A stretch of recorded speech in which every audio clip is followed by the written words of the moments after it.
My name is Ahmet Musab, and I will be moderating today's seminar on behalf of Young Battery 3S.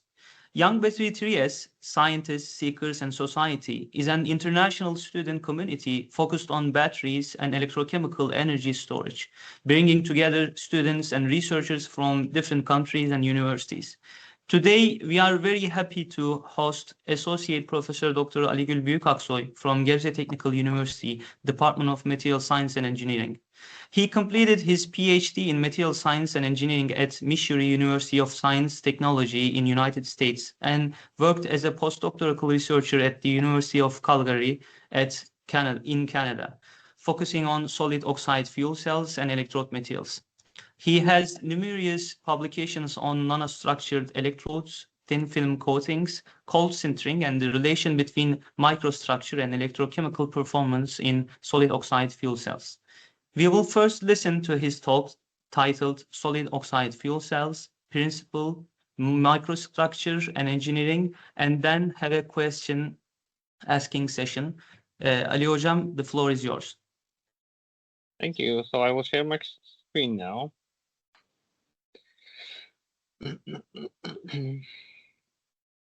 Okay, so I think everybody can see. Yes, we can see clearly. Yes. Okay, so I have a small variation, a little adjustment in the title.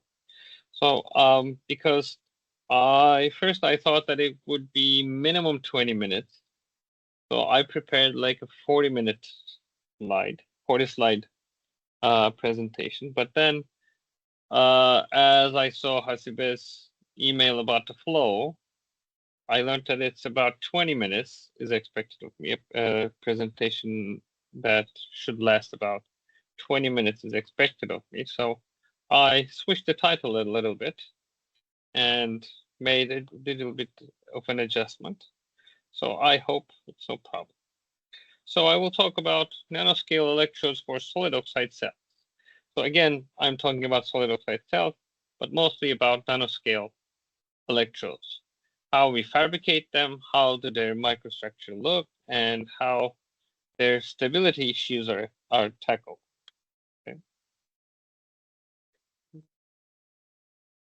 Okay. I think so can you see my mouse cursor as well?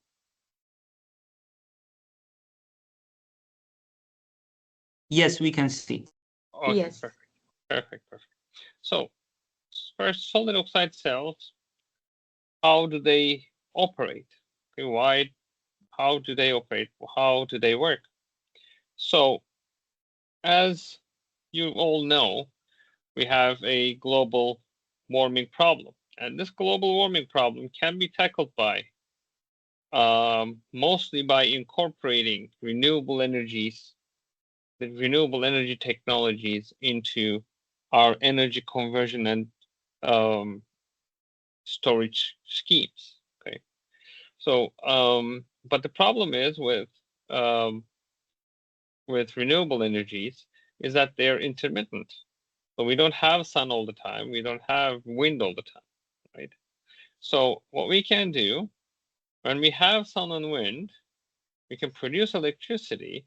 But what we can also do, as you can see here, we can provide some water vapor and electricity to a solid oxide cell and produce hydrogen gas and oxygen gas. Okay, and we store them. Okay, we store them until we need them. When we need electricity, in other words, when we don't have sun or wind, we can use this hydrogen and oxygen, as seen in A here. We can use this hydrogen and oxygen, and we can produce electricity and water vapor as a result. So solid oxide cells, they are basically one of the best candidates to tackle the intermittency issue of renewable energy technology, right? So, and what they do this really efficient. They convert hydrogen and oxygen into electricity and water vapor about 80% efficiency. That's much higher than any other energy conversion device almost. And solid oxide electrolysis, that's even higher, because that's even higher efficiency, because these operate at about 700 to 900 degrees C, which provides some of the energy that is required to break the bonds of hydrogen and oxygen.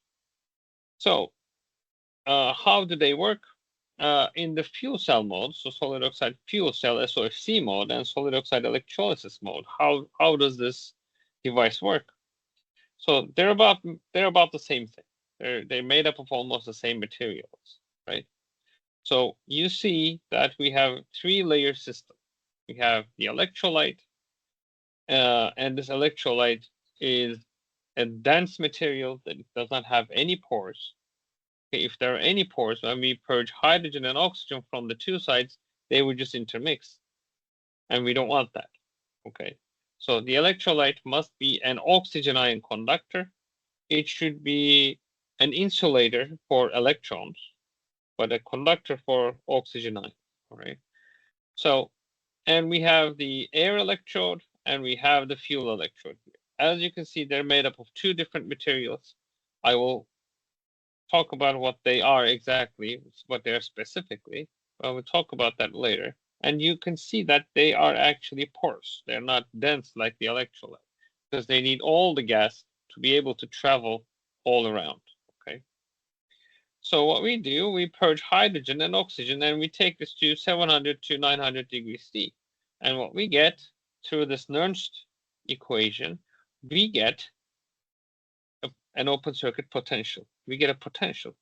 That's about 1 volt usually, in the range of 1 volt. So you can see here on the right-hand side in C, so at 0 current, we have about 0.9 volts. Okay, so 0.9 to 1 volts, that's what's expected. Okay, so it means that when we purge hydrogen and oxygen, we get a potential, means that we are now converting chemical energy into an electrical one, right? So we have this open circuit potential, and when we close the circuit, the current starts to flow. How does it flow? What happens when current flows? So we purge oxygen gas, hydrogen gas. The oxygen gas arrives at the air electrode, okay, and specifically to the surface of the electrocatalyst, the red phase. As you can see, the air electrode is usually a mixture of an electrocatalyst, that's an electronic conductor, and a white phase. That is the same material as the electrolyte, right? And it should be an ionic conductor. So what happens is oxygen gas meets with electrons from the outer circuit, and they reduce the oxygen gas into oxygen ions, and the oxygen ions are transported through the electrolyte, through the white phase in the electrode, through the electrolyte to the fuel electrode. And here, again, in the white phase of the fuel electrode, the oxygen ions are transported to the places where the oxygen ion conductor phase meet the electronic conductor electrocatalyst phase. So at the points where they meet, what happens is hydrogen gas combines with oxygen ions, and it generates water vapor and electrons. As you see, here in air electrode, the oxygen gas takes the electrons, and here at the fuel electrode, the electrons are produced. So this way, we have a cycle of electrons. So we have current flow, right? So this also means that if we connect an electrical device to this fuel cell, we can operate that, right? So what happens when we want to run this in solid oxide electrolysis mode? So this was if you look at C, the plot C, it's a plot that shows operation, current to voltage plot. So on the right-hand side, this was open circuit potential, and it's a spontaneous reaction. We draw current, right? And the potential decreases. So what if we add more energy? We provide this with more energy and take the open circuit potential to higher values, even higher values. So this means that the electrochemical reactions will run in reverse, right? So at the electrode, instead of oxygen reduction, we will have oxygen gas evolution. It will be the same reactions, only running in the reverse direction. So we won't be producing water vapor. Instead, we will be producing hydrogen and oxygen ions, and the oxygen ions will be transported to the area electrode where they can be involved in the oxygen evolution reaction. Okay. So let's take a more detailed look at the materials, what materials we have, okay, in the solid oxide cells. As I mentioned, the separator, the electrolyte, must be an oxygen ion conductor and an electron insulator. Okay, so usually it's yttria stabilized zirconia. So yttria is added to the zirconium oxide first to generate some oxygen vacancies where oxygen ions can jump through. Okay, it generates oxygen vacancies so that oxygen ions can jump. And it also stabilizes zirconium oxide in the highly oxygen ion conductor phase, in its oxygen ion conductor phase. And there's also samarium doped ceria. Okay, samarium again is doped to ceria, is added to the ceria to generate some oxygen vacancies through which oxygen ions can jump from one to another. Okay, so this ionic conductor, it must be along with oxygen ion conductivity, there should be minimum electronic conductivity, because otherwise we will have a short circuit. And you see it's high temperatures, about 800 degrees C, right? And it's 800 degrees C, it is facing oxygen from one side, hydrogen from the other side. Although there are many oxygen ion conductors, none of them are as stable as zirconia in this harsh conditions. So YSC is short for yttria stabilized zirconia, SDC is short for samarium doped ceria. So for the electrodes, we need one electronic conductor that's also an electrocatalyst, and one ionic conductor. So it's usually the same material as the electrolyte. So for the fuel electrode, it's actually quite easy.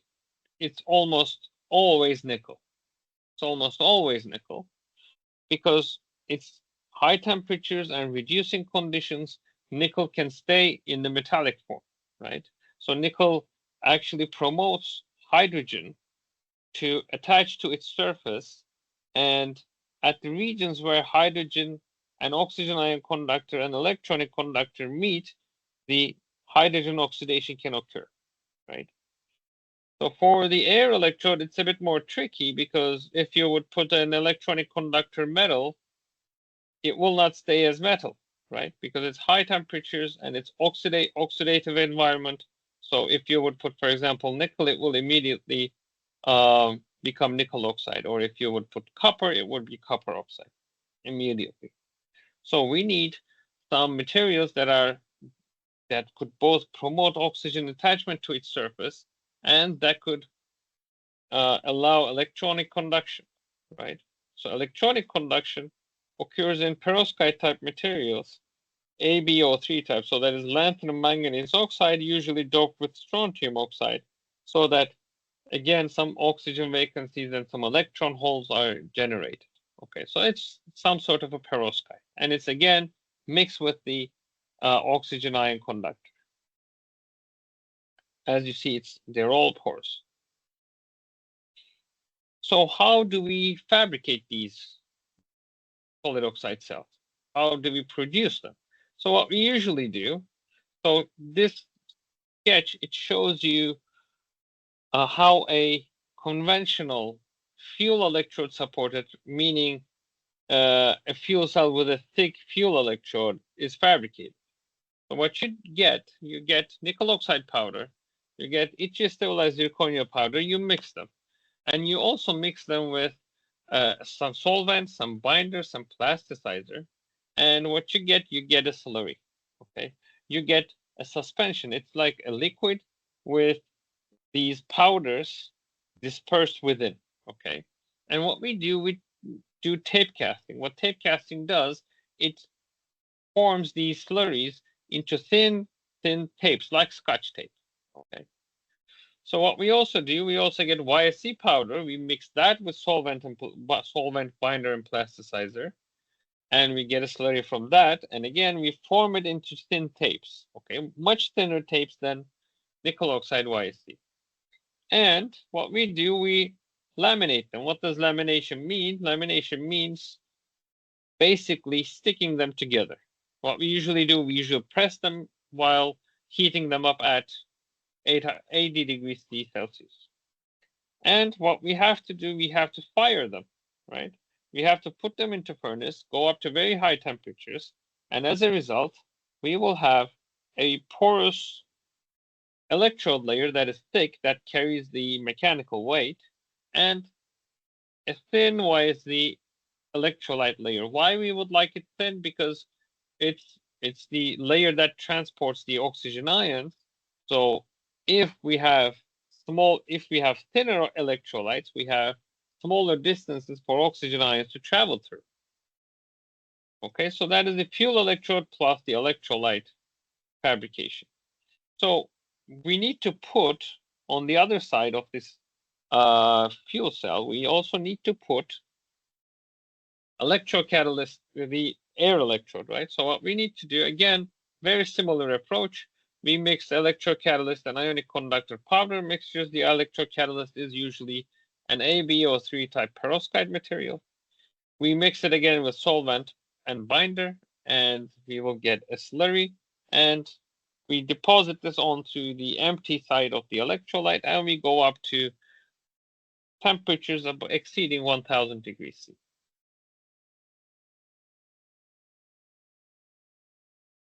So conventionally fabricated electrodes provide these, they come together with these challenges. Okay, so what as you have seen, we go up to temperatures exceeding 1000 degrees C, even reaching 1400 degrees C. So what that does is it sinters the material. It allows the electrolyte to be pore free so that the gases don't mix. That's fine. It also allows the electrodes to bind to the electrolyte. That's also good. But it also results in large particles, because when sintering takes place, particles, they grow. So you have a coarse microstructure. This means we have short triple phase boundaries. What are short triple phase boundaries? Short triple phase boundaries are, what does that mean? So the electrocatalyst, gas, and ionic conductor, the meeting point of the electrocatalyst, ionic conductor, and gas phases, they are short. Okay. Here, for example, you see that is the green phase is, let's say, the electrocatalyst, nickel electrocatalyst, and white phase is the ionic conductor. So you see the places that they meet, they are where the electrochemical reactions occur. So if we have large particles, we have very small number of places, TPBs, that electrochemical reactions occur. If we make these up of very small particles, then we will have long triple phase boundaries, right? We will have more sites at which the electrochemical reactions occur. So, as an alternative route, we proposed another approach, okay? We proposed to abandon all the powder-based fabrication techniques. So let's forget about powders. And we said, let's prepare a liquid precursor that contains all the cations of the electrocatalyst. For example, this could be a nickel precursor, and this could be a YSC precursor, right? This is the ionic conductor precursor. Or this could be a lanthanum manganese oxide for air electrodes, right? Lanthanum manganese oxide precursor. It could be a samarium dopteria precursor. And we mix them. So these precursors are basically, they're polymers with the desired cations attached to their chains. Okay, so when you would deposit them and heat treat them, they would first form an amorphous film, and then when you would further heat treat them, they would phase separate preferentially, okay, self-assemble into the electrocatalyst and ionic conductor phases. So as you would see here, so I want to go back to the previous slide. As you would see here, you see the particles are about at least 1 micron size in the nickel oxide YSC case, into that 1400 degrees. And this is a lanthanum manganese oxide YSC composite, particles larger than 1 micron, a few micron sized particles. So as you would see here, we will have, that's one of the, as an example, we expect nanoscale particles which correspond to very, very long triple phase boundaries. So for example, self-assembled nickel YSD fuel electrodes prepared by the method that I just described from liquid precursors, okay? So here's a nickel oxide film. It's in oxide form because when we deposit them, it's in oxide form. When we reduce them, when we reduce the nickel oxide in, so what does reducing mean? We take this up to SOFC operating temperatures and SOFC operating gases. So this is a fuel electrode. This operates in hydrogen gas. So as you would see, they're a bit dewetting and it forms into nickel film. So here, nickel oxide YSC, we just deposit this and that's it. That's what you get, very smooth surface. And when you reduce it, you see, you start to see some particles, okay? You start to see some phase separation here. And we have one alternative here in air with nickel oxide YSC, we deposit the film and we heat treat this at 800 degrees C in air. And then we reduce it at 600 degrees C, okay? You see, very, very small particles. This scale is 100 nanometers, and in 100 nanometers, I think you can get like 3-4 particles fit in there. So this corresponds to about 20 to 30 nanometer particle size. So here, actually, this is a scanning electron microscopy image, and we're looking at the film from top-down angle. Okay, we're looking at the top surface of the film. But what we want to do, we want to see how nickel and YSC phases are distributed. And through our collaborations with Sabancı University, we did some focused ion beam preparation. So what does that mean? That means preparing your sample by an ion bombardment. You cut your sample with an ion bombardment that is less than 100 nanometers thick, so that when you put this into a TEM, your electrons could pass through. The electron beam could pass through the sample. So, and we also do some energy dispersive X-ray spectroscopy. So we are mapping which element is where, okay, basically. So as you see, we weren't expecting to see this. We do some multiple depositions, but we do not deposit nickel and YSC separately. We deposit from single liquid. And what we get is a parallelly aligned nanostructure. And you can see that the these aligned particles are about like 20 nanometers thick, okay? But this is not actually what we would really want, because we would want these nickel particles to be connected with each other. They don't look like they have a very good connection to each other. They're very, very closely spaced, but not exactly interconnected, because we would like a undisturbed nickel electron conduction pathway. We would like this electron conduction pathway to be in the direction with to the perpendicular direction to these layers, right? So if we were to look at the sample that has these that was pre-calcined, pre-heat treated at 800 degrees C in air, and then put into fuel electrode operating conditions, we both see nanoscale nickel particles, and we also see interconnected YSC and nickel networks, right? So this should perform better. So how we can test these? What we use electrochemical impedance spectroscopy. What electrochemical impedance spectroscopy does, it actually applies a sinusoidal voltage to the system, to your sample, and it measures the phase shift of the resulting sinusoidal current and the magnitude of that current. So as a result, it gives you like these semicircles, and these semicircles, the size of the semicircle actually shows how good your electrochemical performance is. The smaller the semicircle, okay, the faster the electrochemical reaction is taking place. So this one, the blue one, is the electrode that was heat treated before at 800 degrees C. You see it has a smaller semicircle.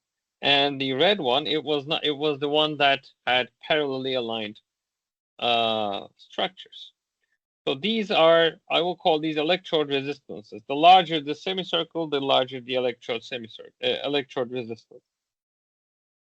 So we compare also the long-term stability of this. So what does that mean?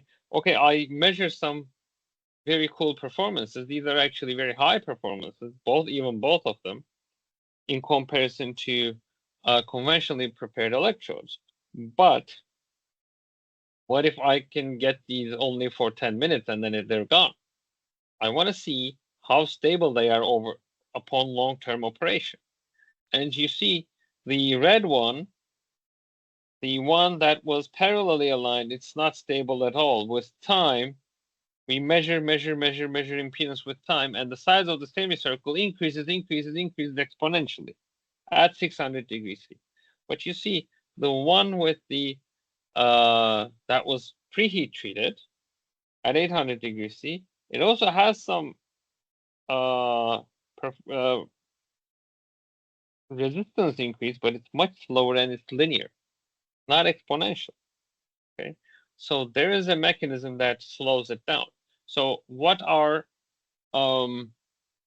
hypothesis for this was that because when we reduce nickel YSC, okay, so in reducing conditions, what nickel wants to do, nickel and YSC, they have very high interfacial energies. Nickel wants to grow and grow and grow, and it wants to minimize its contact with yttrium stabilized zirconia, and it wants to minimize its overall surface because the system wants to minimize its overall energy. So the system wants to lower its surface energy as well. So in order to lower its surface energy, nickel wants to connect, the whole nickel phase wants to connect with each other. It wants to form larger and larger particles. And for that, it also could go up to the surface and crack the whole YSC network, go up to surface and form large particles. Because at the surface, there is no YSC network to constrain its growth, okay? So what if we do a precalcination in air? If we do a precalcination in air, if we heat up to 800 degrees C in air before we go with hydrogen, what happens, what we do is we increase the strength of the YSC network. And this YSC network now is more successful in preventing the coarsening of the nickel particles. So now nickel particles are more strongly constrained in their growth. If they grow less, they don't lose their triple phase boundary length, right? And they become more stable. So can we also further So there's still, as you can see, there's still some increase in the electrode resistance. And can we prevent that as well? And this is at 600. What if we want to go to 650? The agglomeration of nickel will be even more severe, right? It will be even more severe. So what we thought we could do, the fabrication method that we apply, it actually is a layer by layer deposition step. We deposit, we dry, we deposit again. We dry, we deposit again. What if we add some interlayers that under hydrogen conditions would not reduce to metallic phase? It will keep as a metal oxide, and it will be a mechanical barrier for nickel particle growth. And also, it will allow oxygen ion transport and electron transport so that we don't have additional resistance. So cerium oxide is a very good candidate, because when you don't dope cerium oxide with anything in its pure form, cerium oxide under hydrogen conditions at high temperatures, it conducts both electrons and oxygen ions. So what we did, we tried to add different numbers of cerium oxide layers. So ML means multi-layer. Okay, multi-layer 10-1. 10-1 means we deposit one cerium oxide every 10 nickel YSC depositions. Okay, and if it's 7-1, one ceria deposition every 7 nickel YSC depositions, and etc. Okay, and if it's, for example, ML53, we make the ceria layers thicker. Okay. So these are again now top surface images. Okay. So this is reference nickel wise. So this column, it's all in air in the as prepared form. Okay. All precalcined at 800 degrees C. But now I go up to 650 degrees C. So that is a more challenging and more demanding temperature. So at higher temperatures, nickel will agglomerate even faster. So this is 2 hours in hydrogen at 650. This is 100 hours in hydrogen 650, and this is higher magnification of this column. So you can see that when we just even reduce, even at 2 hours in hydrogen, the electrode cracks, right? The electrode surface cracks, and through these cracks in 100 hours, nickel can very easily go through. You see very, very large nickel particles. So the scale bar here is 1 micron, here is 5 microns. So we have 5 micron sized particles here. And initially there were like 25 nanometers. A huge, huge degradation rate. Very fast loss of triple phase boundary. So when we add, as we go down the rows, we have more and more. They're the same thickness, but we have more and more cerium oxide interlayers. So in air, they're all crack-free, all very good. So in 2 hours in hydrogen, you see the number of cracks, the depth of cracks, they're all reduced until they go here. Okay. So in ML51, there are no cracks even after 100 hours. And if you go up to higher magnifications, you don't even see any large particles. Okay. If you add even more cerium oxide, then you see the whole electrode starts to behave like cerium oxide. Because why? When cerium oxide is exposed to hydrogen at 650 degrees C, it reduces. Okay. It becomes electronically conductive, and it loses a lot of oxygen. When it loses oxygen, it expands. And as it expands, it cracks the surface. Again, that's the problem for us. So we need to find the optimum number of cerium oxide interlayers. And you see here 5.1, that is the optimum number of cerium oxide interlayers. So again, we have transmission electron microscopy images here. So here, reference with no cerium oxide interlayers. Below, you see the cerium oxide interlayers. You see the again, layered structure, but these layered structures are somewhat interconnected to each other. And these are much smaller particle sizes below and much larger particle sizes above. So when there's no cerium oxide interlayers, large nickel particles. When there's cerium oxide interlayers, there's smaller nickel particles. And again, impedance spectroscopy, you see initially the reference sample, the one that has no cerium oxide interlayers, it has the largest size. And as you go down, as you increase the number of cerium oxide interlayers, you have smaller electrode resistances, and this is ASR electrode with time. You see the pink one. You see the pink one here. Its electrode resistance increases by 10 to the 5 times. It increases by 100,000 times. It's beyond dead. And when you would look at the red ones, the red dots, ML51, the very stable microstructure, also shows very stable electrode resistance. Okay. So that was about fuel electrodes. And I think I have spent some significant time. I just want to show you what we did with the air electrodes. Just a few slides with the air electrodes. So this is a bit different. These are perovskite, cerium oxide, perovskite ionic conductor composites. So oxide, instead of metal oxide composites, we have metal oxide composites. For example, LSM Samaria Dopteria. Okay, you can see the yellow parts here, they're the LSM, and you see a network of Samaria Dopteria here.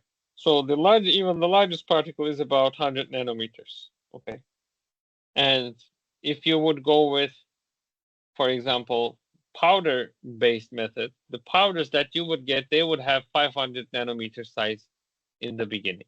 Okay. So we tried this with also LSM and yttrium bismuth oxide, and we got one of the best results in the literature. Okay. Again, a layered structure we have. We tried this with LSF and Samaria Dopteria, and in this case, this was a bit different. We have the same electrode. So on top,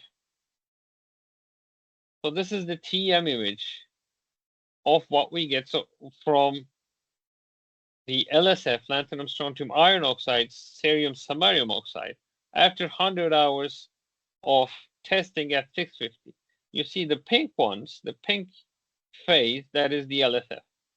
And the interconnected cerium oxide, interconnected green network is the cerium oxide. You see the scale bar is 50 nanometers. The particle size is really, really small. And you see this was the blue curve. The electrode resistance starts up very high, and immediately as it crystallizes, as it self-assembles, it continues to be very stable and at very low temperature, at very low electrode resistance. But what you do if you go with initial 800 degrees C precalcination and then long-term testing, you get again a good nanostructured coating, but you get segregation of strontium oxide. And as strontium oxide segregates, strontium oxide segregation means the electrode surface deactivates. Okay, because when strontium oxide forms, it's inactive for oxygen reduction. You see, the electrode resistance increases with time. So to sum up, our powder-free fabrication route that we started, it yields long TPBs, high electrochemical performance, and because it enables layer by layer fabrication, it opens up possibilities to enhance the performance and enhance the stability. And these findings, as a result, we see that we can use these techniques to develop electrodes for maybe lower temperature SOFCs that would operate at 650, right? If we can do that, if we can operate SOFCs at 650, then we have slower degradation in comparison to SOFCs that operate at 800, and we have less materials issues and less energy issues, and etc. Then I want to acknowledge some of my collaborators, Prof. Cleva Young, Meltem Sezen. They're both from Sabancı University. They're not at Sabancı University anymore. Cleva is in the US. Meltem is in Netherlands, I think. Ali Shams Ahsan, we have done a lot of surface chemistry with him, still doing a lot of surface chemistry from Department of Physics. We're collaborating with Sasha Strum and Sarur Samsari from Joseph Stefan Institute. We're collaborating with Seton Hall University, Alper Şahiner, Georgia Southern University, Hayri Sezer, also Leyla Aslan from, again, Physics Department, collaborating with Tuba and Mahla. Tuba from Sunum, Mahla formerly from Gebze Technical University. We would like to thank TÜBİTAK for their grants. Also Jörg and Gebze Technical University for their grant. Past and present group members, Ünsal Ünver, Busebil Bey, Aycan, Emrah, and Levent. So these are the people whose data I have just shown. So thank you. Thank you so much, Ali Hocam. That was a great presentation. Thank you. Guys, do you have questions to Ali Hocam regarding to the presentation? So I'm keeping I'm still sharing my screen so that if anybody has a question, I can go to the slide.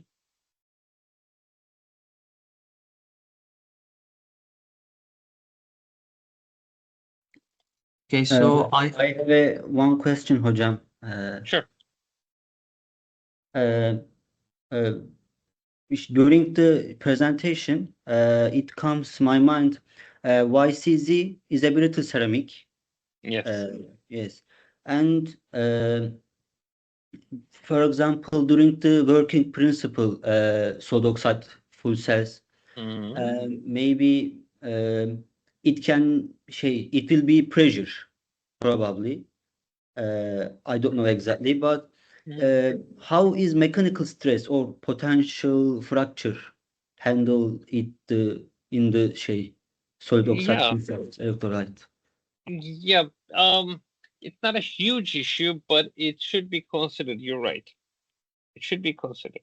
So, what is also done to enhance the mechanical properties?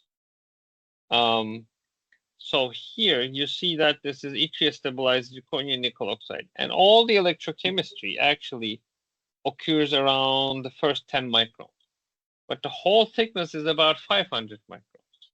So one strategy to enhance the mechanical properties, enhance the fracture toughness, is actually using, so this is usually 8 mole percent yttrium stabilized zirconia. So the first 10 microns, so here the first 10 microns, usually first 10 microns up to here, let's say, first 10 microns usually is fabricated by 8 mole percent yttrium stabilized zirconia, which is an excellent ionic conductor. But the rest, the remaining, I don't know, 490 microns are fabricated using 3 mole percent yttrium stabilized zirconia with nickel. Why? Because after 10 microns at larger thicknesses, the electrochemistry does not occur there really. Okay? Electrochemistry occurs close to the electrolyte. So mechanical properties of the rest of the electrode is more important, as you said. So if you were to use 3 mole percent yttrium stabilized zirconia, it's mechanically much tougher. It has much lower ionic conductivity, but ionic conductivity doesn't matter if you're very far away from the electrolyte. So using 3 mole percent yttrium stabilized zirconia, so partially stabilized zirconia, as you might have heard, that's transformation toughening takes place. When there's a crack, there's phase transformation, and the crack propagation suddenly stops. So using stronger ceramics at places lower than far away from the electrolyte may be a solution. Okay, hocam. Thank you so much. I Thank got you. it. Great question. Great question. Is there any other question? If not, I have a question. Sure. Okay, so hocam, in the project I'm working on right now with Muhammed American in Material Science Engineering Department in Gebze Technical University, Okay. we are working on the development of hard carbon anode materials by adding some additives, piezoelectric materials. The main issue is we use antimony metals as an anode material, active material, but in our case, anode is like in your case, nickel. It coercing as the cycles moves. So, do you think the interlayer or self-assembly strategies you use in your projects could also inspire ways to like hinder these alloy type battery behaviors, like not just in sodium ion case, in lithium metal case? Could be, because here we have, so this route is more suited for metal oxide, metal oxide, or only metal oxide composites. The other component of this here, for example, is it stabilized zirconia? It could be another metal oxide, but it should also be functional for your specific application. If you can find this functionality, then it could be, yes. It could be beneficial. It could prevent your coarsening. Okay, thank you. And the last question for me, how is it feasible, the new approach you contribute to the literature, like compared to the conventional one, the one like powder ways? Because in also in battery industry, they also want to move further to move towards the non-powder operation, because of some electrochemical reasons, and also the industry powder operations in generally chemical industry, it's hard to maintain the control the factory. It's a little bit messier than the other types. How feasible your approach? How feasible? Yeah. I think I need to demonstrate that, right? I need to make a fuel cell that lasts, that performs excellent, that performs really well, and that lasts forever, right? So whatever I say, I would recommend that you don't take anybody's word for it. You just ask people to show the data, right? So I think it will be feasible, and I have a strategy for incorporating this fabrication approach to a fuel cell, because there are some fabrication stages, fabrication sequences, and I want to avoid going up to high temperatures at all. So for that, I also need to densify the electrolyte at lower temperatures so that the electrode also is not exposed to high temperatures, right? So if I solve that issue with my colleagues, then it will be feasible, and I think it will be feasible.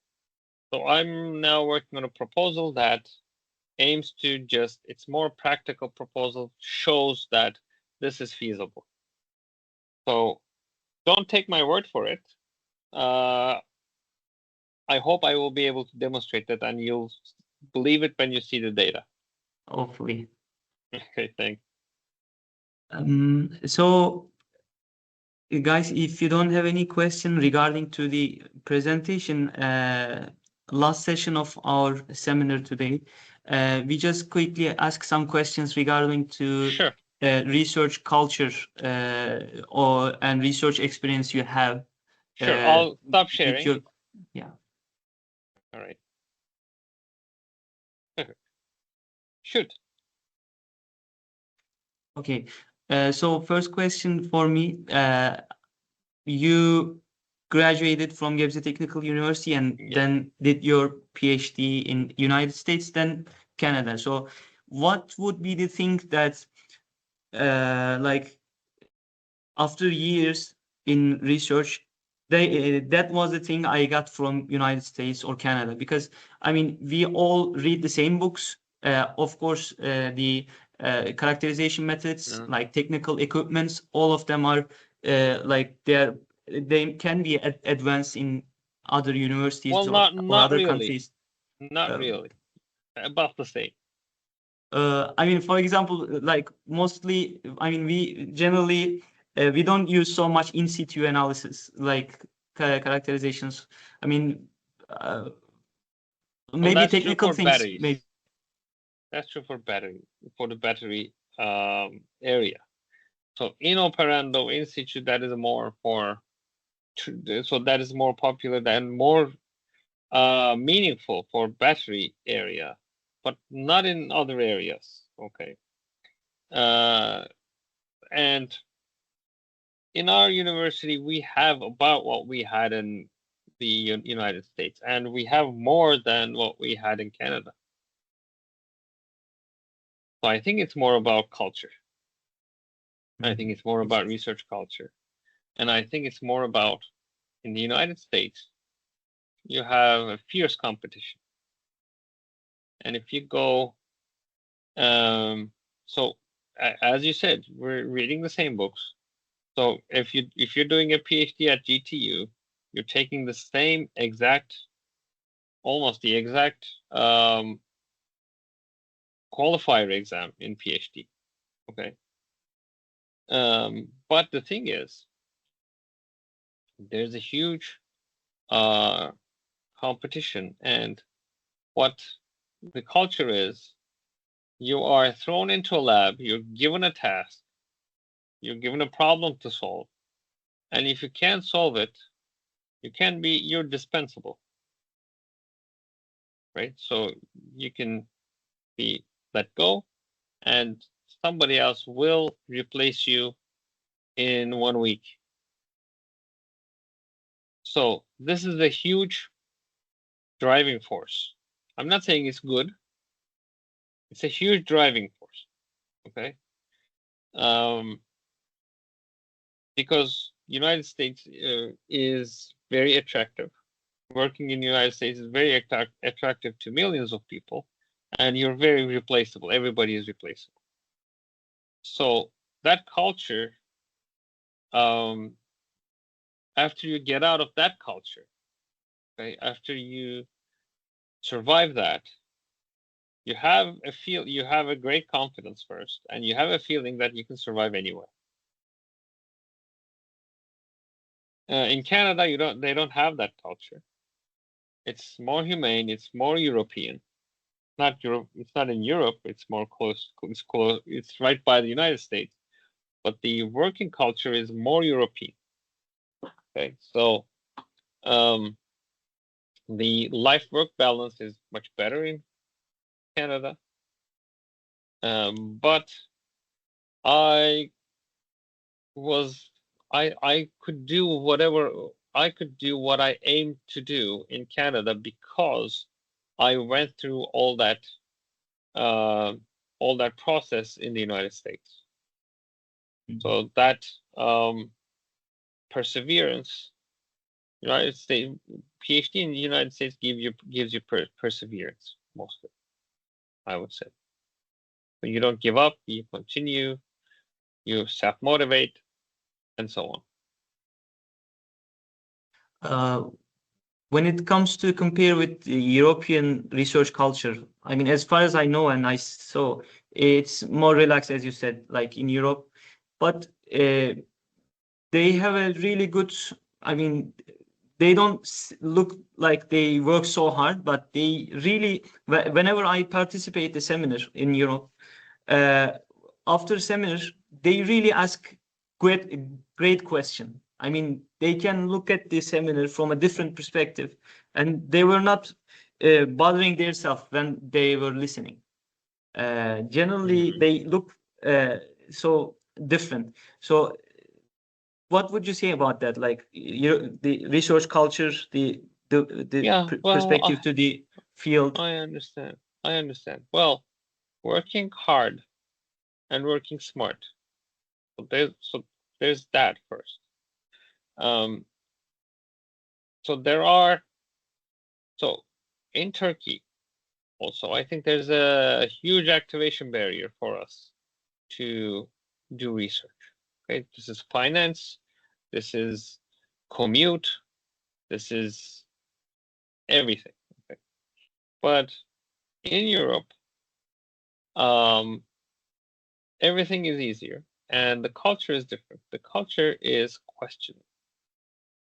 So you question whoever you talk to, and you don't think, oh, am I asking a stupid question? Would people think that I'm unqualified or anything? Because they are used to asking these questions since they were kids, right? Since they were kids. So I think I just received a very good question about the mechanical properties. That was a very good question. Okay.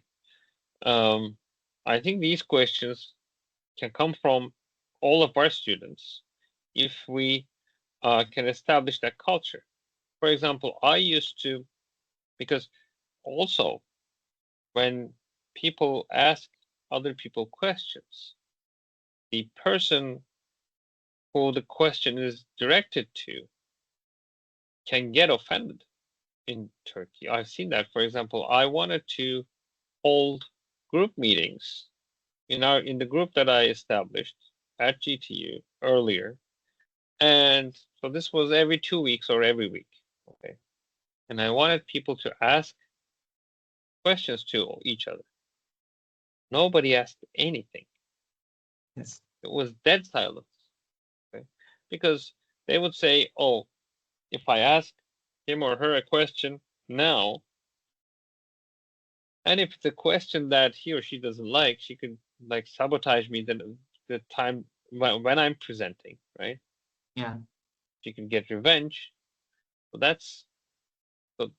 this culture is very toxic. I think it's very harmful, and it's preventing a lot of progress. Asking questions is something, being friends or social life is something else. So we should all be more secure. If we feel more secure, I think we will be able to ask each other whatever we want, so we will think more freely. Collaboration is key, right? I mean, they are not their best friends, but they regularly collaborate each other. They are really close in research academia environment. I mean, why we have this platform, actually, that was our aim, because especially in these types of area, like electrochemical energy storage, we need to have more discussion together. We need to have more collaborations. Whenever I participate in organization in Turkey, for example, last time you were there, twin battery, twin battery workshop. So there were a lot of professionals from industry in Turkey, and when we were in technical visits, they are all explaining each other something that they found that way.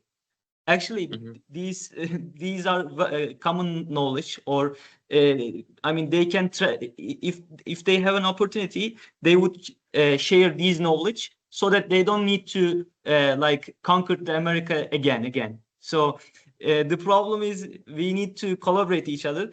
Because of that, we found this Young Battery Trias program. We need to reach a lot of young researchers and get a sense of culture. All the time, whenever we have seminar, I all the time ask my friends, ask questions each other, ask me question. Like that's the way to grow, right? Yeah, sure. Yeah, I completely agree, and I'm very glad that you have started this initiative. That's very good. Thank you so much. We really Yeah, no appreciate problem. it. Yeah, And no problem. we want to follow your ways. We don't want to like concrete United States, America, and again. And we want to get your experience, learn from you, and grow better. Thank you so much. We really appreciate for your time and No problem. effort. It was my pleasure. My pleasure. Thank you so much. So if there is no question, we can end up our seminar. Thank you so much, Aligül Hocam. Thank you. Any Thank you. questions? I think no.